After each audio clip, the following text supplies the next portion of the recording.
Hi అండి, YouTube family అందరికీ నమస్కారం. విశ్వమాత గోమాత గ్రీవ మస్తక సందేతు తాసాం గంగా ప్రతిష్ఠిత సర్వదేవ మయోగణవః సర్వతీర్థమయాస్తదా. గోవు యొక్క కంఠం మస్తకము మధ్య గంగడోలు గంగ కలదు. గోవు యొక్క సమస్త అంగములందు సమస్త దేవతలు తీర్థములు కలవు. భారతీయుల జీవన సరళిలో మాతృదేవత తర్వాత విశిష్టమైన ద్వితీయ స్థానాన్ని కలిగి ఉంది. గోవులే లేనట్లయితే మానవుని మనుగడ సాఫీగా జరగడానికి అవకాశాలు చాలా తక్కువగా ఉంటాయి. దీనికి కారణం పూర్వం బ్రహ్మ అచేతనాలైన నదులు, పర్వతాలు మున్నగు వాటిని సృష్టించి జీవాత్మతో కూడిన చేతనమగు వస్తుజలము అగ్ని నుండి ఉత్పన్నం కావాలని సంకల్పించి అగ్నియందు ఉత్పత్తికి సాధకమగు హోమాన్ని చేశాడు.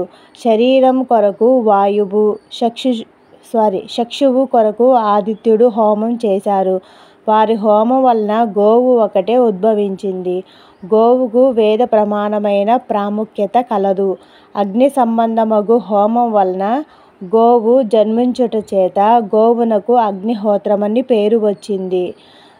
గవమంగేషు తిష్టంతి భువనాని చతుర్దశః అని పెద్దలు చెప్పినట్లు వాని హిరణ్య గర్భులు, లక్ష్మీనారాయణులు, పార్వతీ పరమేశ్వరులు, 33 కోట్ల దేవతలు, అష్టవసువులు, ఏకాదశ రుద్రులు, ద్వాదశాదిత్యులు, విశ్వే దేవతలు, సమస్త మరుత్తులు, ఆదిత్యాది నవగ్రహ దేవతలు, పంచభూతములు, సూర్యచంద్రులు, నక్షత్రరాశులు, గంగాది మహాపుణ్య తీర్థములు, యక్షాది సకల దేవయాని విశేషములు, సప్తకుల పర్వతాలు, సప్తసముద్రాలు, అశ్వనీ దేవతలు, సనక సనందనాది మునీంద్రులు, వీరందరి సమాహార స్వరూపమే గోవు.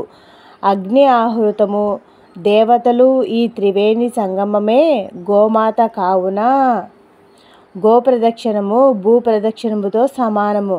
బ్రహ్మ సృష్టిలో గోమాత మహామహిమాన్వితము. గోవులున్న ఇల్లు, గ్రామం, రాష్ట్రం, దేశం సమస్త సౌభాగ్యాలతో వర్ధిల్లుతుంది. చూసారండి గోవు యొక్క ప్రాముఖ్యత. విశ్వమాత మన గోమాత అండి. మాటరాని మూగజీవాలు మనకు చేసే సహాయం చాలా గొప్పది, ఎంతో విలువైనది కూడా. అది మనందరికీ కూడా తెలుసు. అలాగే వృక్షజాతి చెట్టు కూడా మానవాళికి ఎన్నో విధాలుగా ఉపయోగపడుతున్నాయి. అలాంటి చెట్లను కాపాడుకొనుట మన బాధ్యత, మానవ ధర్మం కూడా. కనుక మానవునిగా ఈ భూమి మీద జన్మించినందుకు భూమి తల్లి రుణం తీర్చుకోవడానికి మనులు మాన్యాలతో కాదు, కేవలం ఒక చెట్టు పెంచి దానిని పెద్ద చేసి మనిషిగా జీవించండి. అదే మన కోరిక. ప్రతి మనిషి తన వంతు బాధ్యతగా తమ ఇంటి ముందు, వెనక కానీ, దొడ్డిలో కానీ ఈ సౌకర్యాలు లేని వారు రహదారులలో కానీ తమ విధిగా చింత చెట్టో, వేప చెట్టో, మరే ఇతర చెట్టైనా పెంచుట ప్రతి వ్యక్తి కర్తవ్యంగా భావించాలి. కన్న తల్లి రుణం ఎలా తీర్చుకుంటామో భూమి తల్లి రుణం కూడా ఆ విధంగా తీర్చుకోవాలి. ఇది ప్రతి మనిషి బాధ్యత. మీరు నాటిన పెంచిన చెట్లు ముందు తరాల వారికి ఎన్ని విధాలుగా ఉపయోగపడుతుందో చూడండి. ఆహారం, పళ్ళు, నీడ.